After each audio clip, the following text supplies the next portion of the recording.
buhay mo. Pangatlo at ang panghuli, nakatangian ng isang taong may pusong tapat. Verses 6 to 8.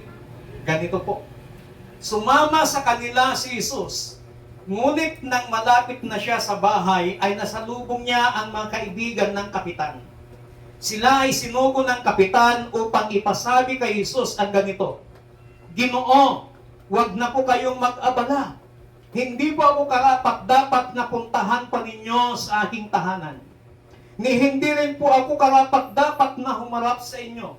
Ngunit, magsalita lamang po kayo at gagaling na ang aking alipin. Ako po ay nasa ilalim ng mga nakakataas sa akin at may nasasakupan naman akong mga kawal. Kapag sinabi ko sa isa, pumunta ka roon, pumunta siya. At kapag sinabi ko naman po sa isa, halika, siya'y lumalapit. Kapag sinabi ko po sa aking alipin, gawin mo ito, ginagawa niya iyon. At sa verse 9, ang sabi doon, namangha ang ating Panginoong Hesus sa sinabi ng senturyon na yun. Ano pong makikita natin dito sa verse 6 to 8? Nakatangian ng senturyon na ito. Dahil meron siyang committed heart sa Panginoon. Integrity. Meron siyang integridad. In other words, yung synonyms ng integrity, meron siyang honesty. Amen? Diba ang motto ng DepEd? Honesty is the best policy. Ibig sabihin, we must be truthful in serving God. Maging makatotohanan yung ating paglilingkod sa Panginoon. Maging makatotohanan yung ating pagsamba sa Panginoon. Maging makatotohanan yung pakikitungo at pagmamahal natin sa ating mga kapatid. Ang ibig sabihin nun, huwag tayong maging urukan. Huwag tayong maging Tupperware. Huwag tayong maging anong matibay na plastic? Anong pangalan ng upuan natin? Anong klaseng plastic yan? Rube?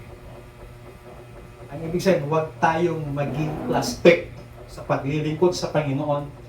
Huwag maging plastic yung pagsamba natin sa Panginoon. At huwag maging plastic yung pakikisama, pakikitungo natin sa ating mga kapatid sa pananampalataya, mga kapatid natin sa simbahan na kung saan tayo ay bilong na naglilingkod sa Panginoon.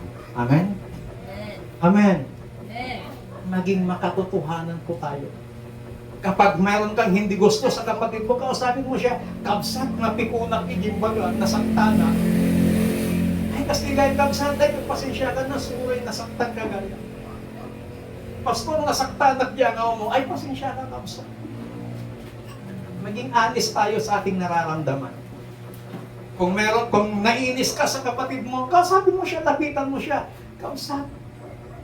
Sa totoo lang, masusuro na kanya.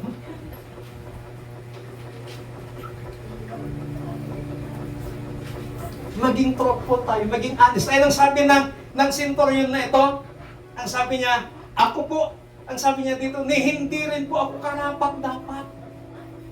Napuntahan po ninyo. Hindi po ako karapat-dapat na humarap sa inyo. Ngunit magsalita lamang po kayo, ang sabi niya. So, ang centurion na ito, meron siyang honesty. Sinabi niya talaga yung totoo. Panginoon, hindi ako karapat-dapat na humarap sa inyo. Sabihin niyo na lamang, nagagaling ang aking alipin at siya'y gagaling. Kapatid, kung nasasaktan ka na sa mga sitwasyon mo sa buhay ngayong gabi, maging honest ka sa Panginoon na sabihin mo, Panginoon, nahihirapan na ako. Panginoon, kailangan kong tulong. Panginoon, kailangan kita. Gabayan mo ako, tulungan mo ako. Why? Wala tayong pwedeng maitago sa Diyos. Alam nyo, sa totoo lang, ang taong masayahin in public, ang taong masayahin kapag kasamang tropa, kasamang kapatiran, siyang nagpapatawa, siya yung bida. Alam niyo ho, sa totoo lang, yung taong yan, merong matinding pinagdadaanan. Yan yung taong pinakamalungkot. Pagdating sa kanilang bahay, yung kanyang saya, mapapalitan ng lungkot. Maging honest lamang po tayo sa Panginoon. Sabihin natin yung ating nararamdaman sa Diyos. Ay na kung lahat ay tumayo. Hallelujah.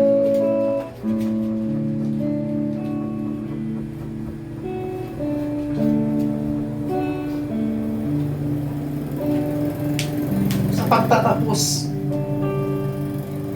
ng huling Miyerkules ng buwan ng Marso, sa pagtatapos ng huling series ng mga mensahe ng Panginoon about committed heart, sana this time, we must be honest to God. Maging tapat tayo sa Panginoon. Sabihin natin yung ating nararamdaman sa Diyos. Hallelujah. Minsan pa nating awitin yung pinupuri ka namin, Jesus.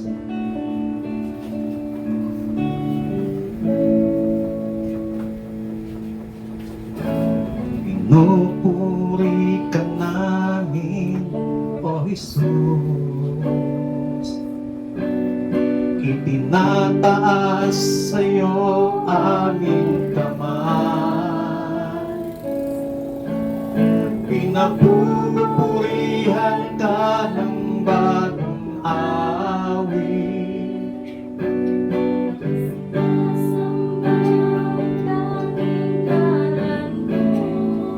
Hallelujah.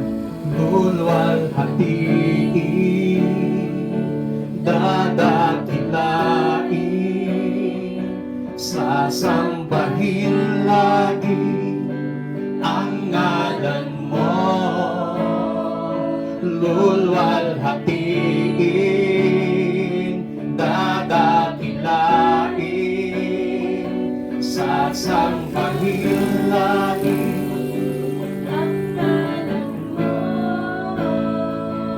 ang ngalan mo. Kapatid, sa gabing ito, mula sa iyong kinatatayuan,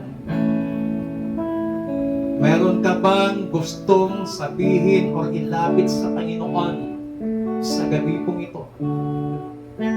Kung meron kang gustong ilapit sa Panginoon sa gabing ito, ikaw ay aking inanyayahan dito sa harap upang ikaw ay aming tutulungan sa pamamagitan ng panalangin sa Panginoon. Huwag po tayong mahiya. We must be honest to God. Sabihin natin sa Diyos yung mga nararamdaman natin ngayon. Pag nararamdaman mo na, Panginoon, parang pagod na ako. Panginoon, hirap na ako. Kailangan ko yung tulong mo, kailangan ko yung gabay mo. Sa gabing ito, inanyayahan kita, kapatid. Habang inaawit ang awiting ito, gusto ng Diyos, maging tapat tayo sa Kanya. Anong sabi ng Panginoon sa Kanyang mga salita? In the book of Philippians, ipaalam natin sa Diyos ang lahat ng ating nararamdaman. So we must be honest to God. Hallelujah. Habang inaawit natin ito, inaawit ng ating gitarista, huwag kang mahiyang ihakbangan yung paa dito sa harap. May kasama po tayong pastora dito. Sasamahan namin kayo, tutulungan namin kayo na ipanalangin sa Panginoon para kung ano man ang iyong pinagdadaanan sa buhay, kayo ay gagabayan, tutulungan ng Diyos upang mapagtagumpayan ang mga bagay na yan.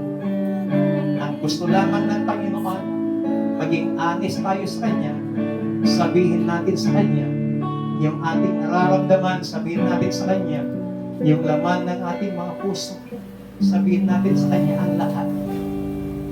Hallelujah. Pinupuri ka namin, O Jesus. Itinataas sa'yo aming kamay. Pinapupurihan ka ng bagong awit.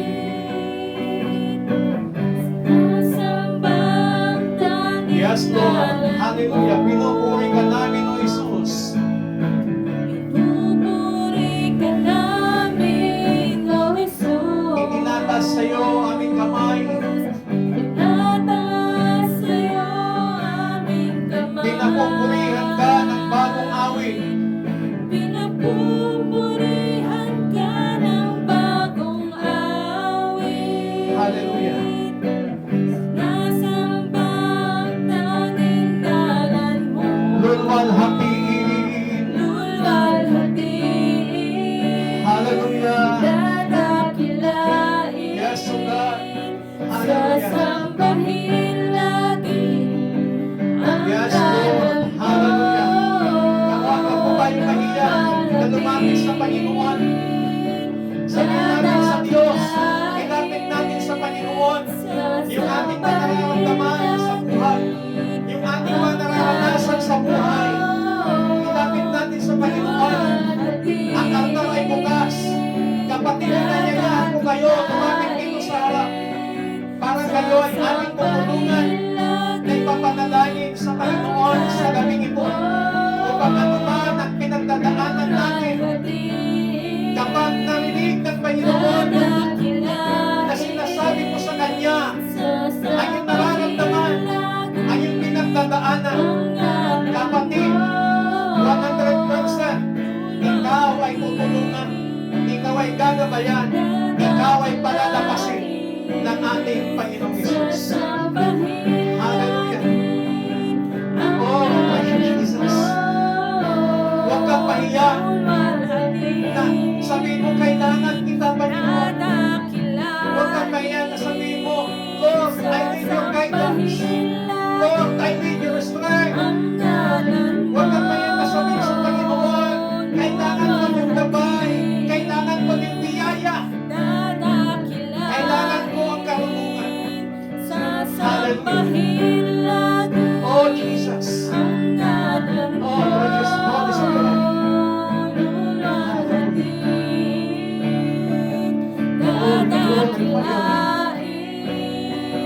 Sasambahin lagi ang ngalan mo. Sa kauli-uliyang pagkakataon, mga kapatid, meron ka bang kailangan sa Diyos? Meron ka bang gustong ilapit sa Panginoon sa gabing ito?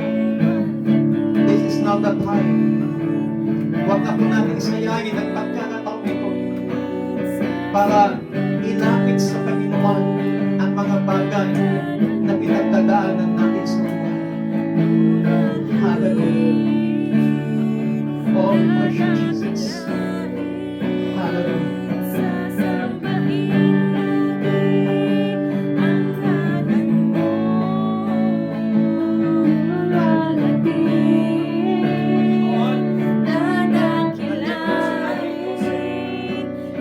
Sa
gabing ito, yung aming mga kapatid na hindi man lumapit sa harap,